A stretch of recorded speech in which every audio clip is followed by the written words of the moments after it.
Hello students, hope you all are fine and you all are watching the videos on the daily basis.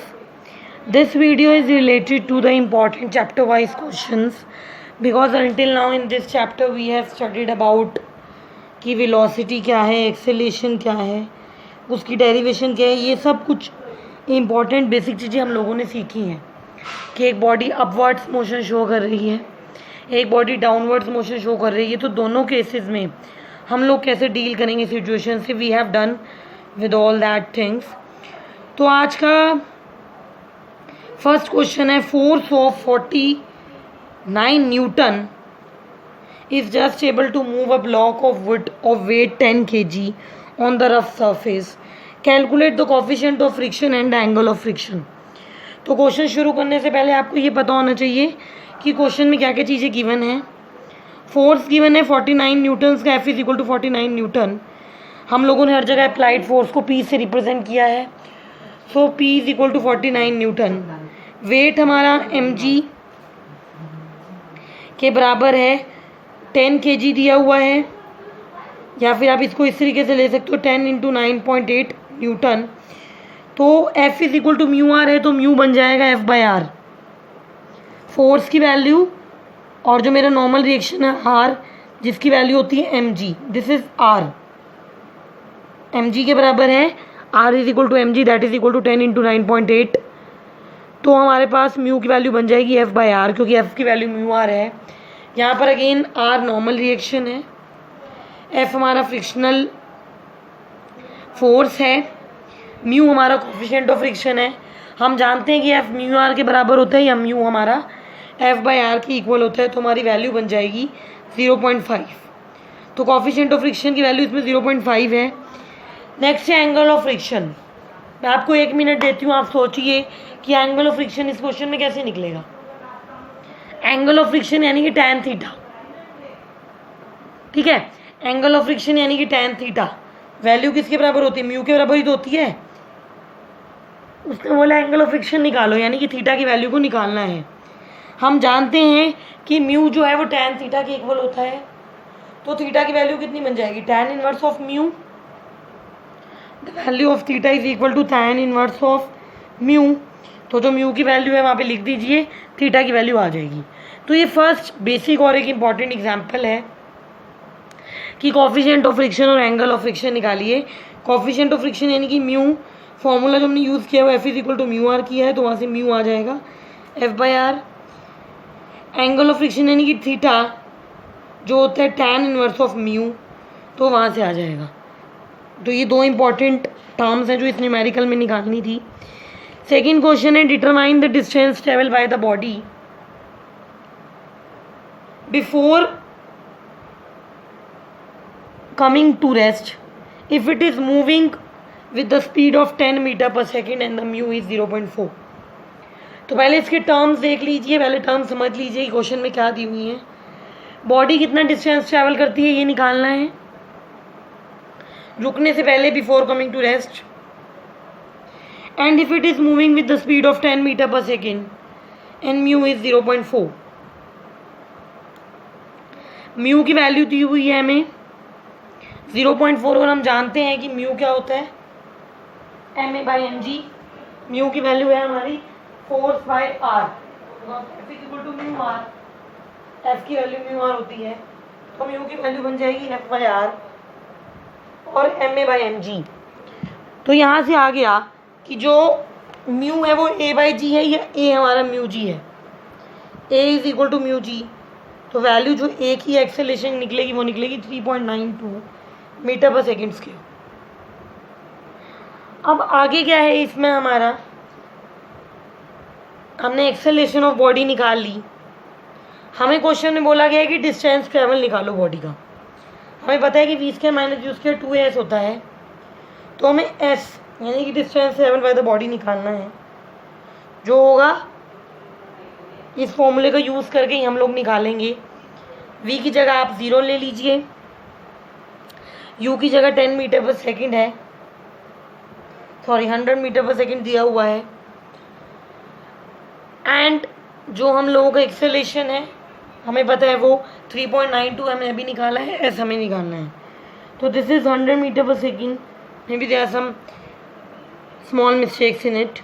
So V square minus U square 2s के बराबर है.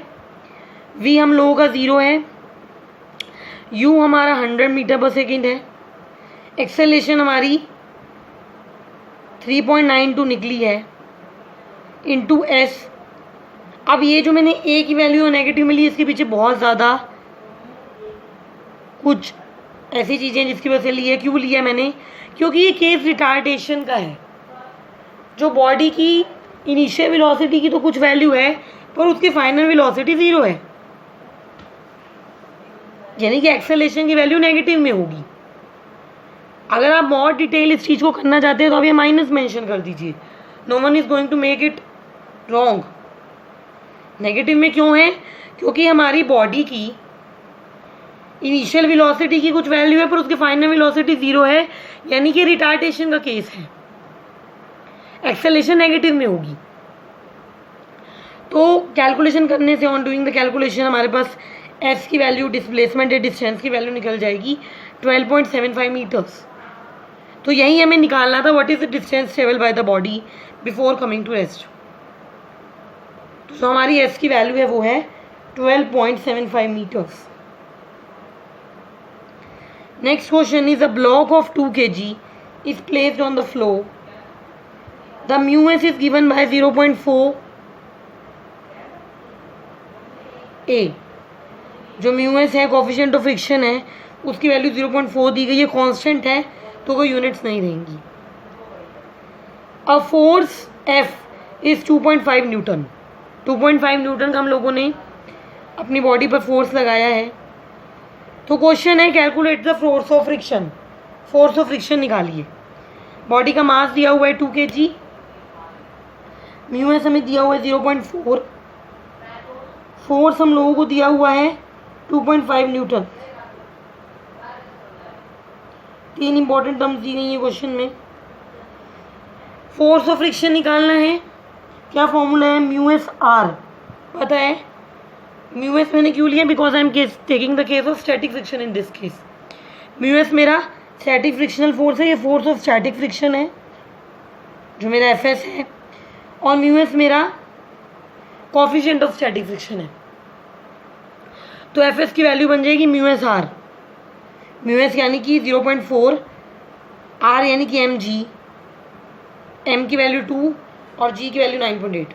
तो solve करने से मेरी M जो F S है, frictional force है, स्टैटिक फ्रिक्शनल फोर्स है, उसकी वैल्यू 7.84 न्यूटन बन जाएगी. अब फोर्स जो हम लोगों ने बॉडी पे अप्लाई किया था वो 2.5 न्यूटन का था. अगर फ्रिक्शनल फोर्स ज़्यादा है तो एक चीज़ बहुत ही एक्सप्लेनेटरी है, बहुत ही ऑब्वियस है कि बॉडी मूव नहीं करेगी. The body in this case is not going to move. So due to this case, due to this situation, इस केस में हमारी बॉडी मूव नहीं करेगी. The body is not going to move. क्यों? अगर friction force ज़्यादा लग रहा है तो बॉडी कहाँ से मूव करेगी? नहीं मूव करेगी. Body does not move. Question number 4. A body of mass 0.1 kg is being rotated in the circular path of diameter 1 meter on the frictionless surface. एक बॉडी है जिसका मास 0.1 kg का है. m is given to you. The value of m is 0.1 kg. उसको हमने एक circular path में rotate किया है जिसका डायमीटर 1 मीटर का है. The diameter of circular path is 1 metre. वो 10 रिवोल्यूशन परफॉर्म करता है 3.14 सेकेंड में. तो क्वेश्चन है कि सेंट्रीपिटल फोर्स निकालो. Calculate the value of centripetal force. Now in this situation हम लोगों को गिवन है डायमीटर 1 वैल्यू रखता है 1 मीटर का है, तो रेडियस आर हमारा 1/2 यानी कि 0.5 मीटर हो जाएगा. क्योंकि रेडियस हमें पता है कि वो 1/2 यानी कि 0.5 मीटर के बराबर होता है. टाइम दिया हुआ है हमें 3.14 सेकेंड्स, और मोर ब्रीफली टाइम दिया गया 31.4 सेकेंड्स इन 10 रेवोल्यूशंस. कि 10 रेवोल्यूशन पूरे करने में उसको 31.4 सेकेंड्स का टाइम लगता है, तो बन जाएगा 3.14 या पाई सेकेंड्स, क्योंकि पाई की जो वैल्यू है वो 3.14 होती है। सिंपल मैथ है। The value of pi is equal to 3.14. So in this case the force is going to be equal to mr omega square. Force is equal to mr omega square. Force की value बन जाएगी, कितना बन जाएगा, M R 2π/t whole square, value बन जाएगी 4π square into 0.1 into 0.5 by pi square. So the value of force in this case becomes equal to 0.2 newton. Force की ये वैल्यू बन जाएगी. तो ये एक सिंपल सा न्यूमेरिकल था. या मैं अगर अच्छे देखूँ तो अभी तक के जो मैंने 4 के 4 न्यूमेरिकल किए हैं, कोई भी न्यूमेरिकल इतना डिफिकल्ट नहीं था. बेसिक कॉन्सेप्ट्स का ही हम लोगों ने यूज़ किया था अपने इन न्यूमेरिकल्स में.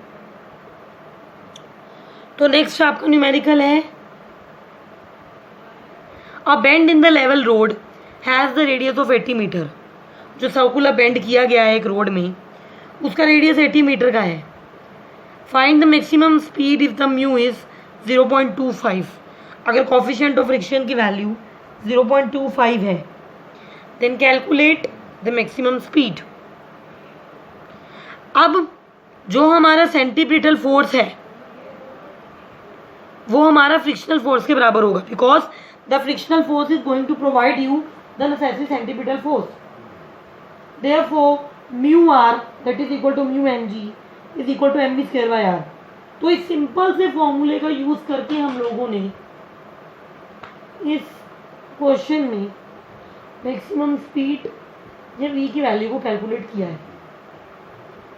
तो आज जो हम लोगों ने 5 के 5 न्यूमेरिकल किए हैं, नो डाउट इतने डिफिकल्ट नहीं है.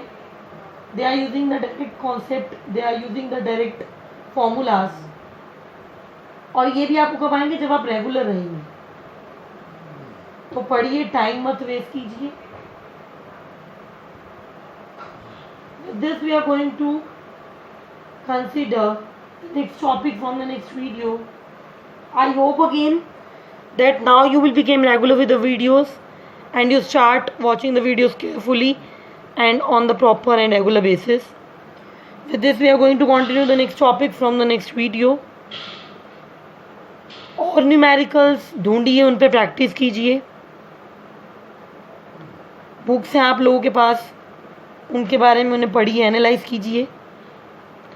आर्टिकल्स टाइमली आपको दिए जा रहे हैं. उन्हें जो आर्टिकल्स यानी कि जो आपके प्रूफ्स हैं, जिन्हीं क्वेश्चंस का हम यूज़ करते हैं, उनके प्रूफ दिए जा रहे हैं. उन्हें स्टडी कीजिए, रफ नोटबुक्स में कर करके देखिए. So thank you. Study hard, be regular with videos.